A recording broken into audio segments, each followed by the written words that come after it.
kwa chini ya ofisi ya waziri mkuu.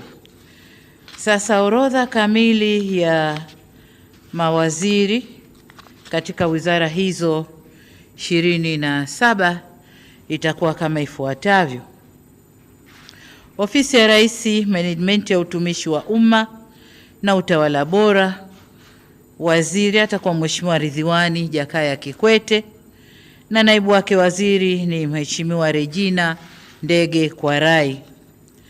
Ofisi ya Rais, Mipango na Uwekezaji atakuwa Mheshimiwa Profesa Kitila Alexander Mkumbo na naibu waziri wake ni Mheshimiwa Pius Steven Chaya.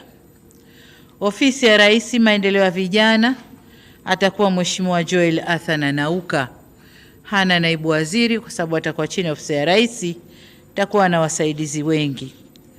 Ofisi ya Makamo wa Rais, Muungano na Mazingira atakuwa Mheshimiwa Mhandisi Hamad Yusuf Masauni akisaidiwa na Mheshimiwa Naibu Waziri Dr. Festo John Dugange. Ofisi ya Waziri Mkuu, Sera, Bunge, Uratibu na wenye ulemavu